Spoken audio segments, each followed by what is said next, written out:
Hello guys! Magandang araw po. Nandito po tayo ngayon sa video ito para po i-share ko po sa inyo ito pong aking ginagamit na tools. Ito po ang ating portable drill. At ito po ang ginagamit natin sa pagpipihit ng mga screw.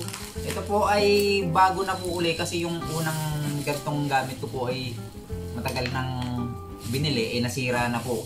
From 2012 po yata siguro yun. Nasira na po siya. Ngayon, 2023. So, napakatagal po, sulit na sulit. Bumili na po ako ng kapalit kasi talagang gamit na gamit po sa akin yung mga ganitong klase ng gamit. Ito guys, buksan na natin. So, yan na mga kaibigan, buksan na natin itong ating cordless drill. At ito po ang tatak niya, Makita. Kasi yan din po yung tatak nung pong aking nasira na matagal po na gamit bago siya nasira. Kaya ito po ulit yung ating binili. Guys, kung gusto nyo po nito, ilalagay ko po yung link dyan po sa description. Para po i-click nyo na lang and then i-add to cart nyo na po and then bilhin nyo na po kung gusto nyo. At nang hindi na po kayo mahirapan maghanap. Pagbukas natin mga kaibigan, ay ito ang ating makikita agad. Meron siyang manual dito sa ibabaw. Dito po muna tayo sa bandang ibabaw. Ayan, makakakita tayo ng iba't ibang size ng ating socket wrench dito sa ating ibabaw na ito. At meron siyang nakikita ko 12, 10, 8 at iba't ibang size na naririyan. Meron po siyang tatlong screw na iba't iba yung dulo, depende po sa size na ating pangangailangan. Ayan po, 1, 2, 3. At meron po siyang tatlo na flat naman, flat screw na iba't iba din yung size. Okay, meron din siyang tatlong iba't ibang size ng bala ng ating drill para sa kahoy, tatlong size din po yan.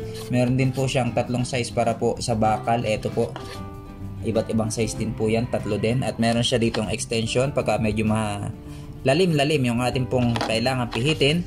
At meron pa tayong nitong isa na extension na mas mahaba kung mas malayo ang kailangan nating dukutin at kailangan natin pihitin. Okay, dito na tayo.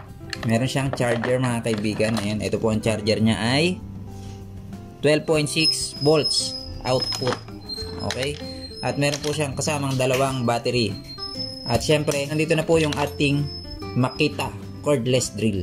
Okay, dito makikita natin mga kaibigan ay meron po siyang 1 to 25 na adjustment para po sa ating torque. Ayan po, 1 to 25. Dito naman, ito pong bilis ng ikot natin ay nakadepende po kung gaano natin kalalim pipindutin itong ating pindutan. Okay, dito naman sa itaas 1 at saka 2. Okay, dito naman po ay meron pa siyang pindutan para po sa ating clockwise at counterclockwise na pihit ng ating drill. Okay mga kaibigan, try na natin. Pagka naman gagamitin natin ay nakaganyan lang and then i-slide lang natin pa ganyan. Yan. Ayan, nakakabit na. Okay, gagana na po yan. Yan. Meron din siyang ilaw dito mga kaibigan na pag pinipindot natin ganyan, ayan o, umiilaw siya. Para pag madilim yung lugar na pinagagawaan natin, meron tayong flashlight. Ngayon ay subukan natin mga kaibigan na gamitin natin itong ating screw. Okay, pag ikakabit, ganyan lang. Paluagin natin. Saksak. Tapos, hahawakan mo lang tong part na to. And then, iikot mo lang siya ng clockwise. Tapos, pindutin natin. Pigilan mo. At pag, ayan, gano'n na. Nakalock na yan. Hindi na yan mabubunot. So, try natin sa kahoy mga kaibigan. So yan guys, try natin sa kahoy. Ano, ang tigas nitong kahoy na ito kasi tigas-tigas niyang kahoy na yan at parang siya'y natuyo ng maigi. So, try natin tornilyo, magtusok tayo kasi gagawin na rin naman natin tong sabitan. Okay, try natin. Okay, napakagaling, napakabilis. Pagkakalasin, ay di pindutin lang natin yung kabila. Then kalasin natin. Ayan oh. Ang bilis natin, ano? Hindi na tayo malilintugan sa pagpipihit. Hindi kagaya pag screwdriver. Okay, dyan na yan. Gamitin natin yung sabitan.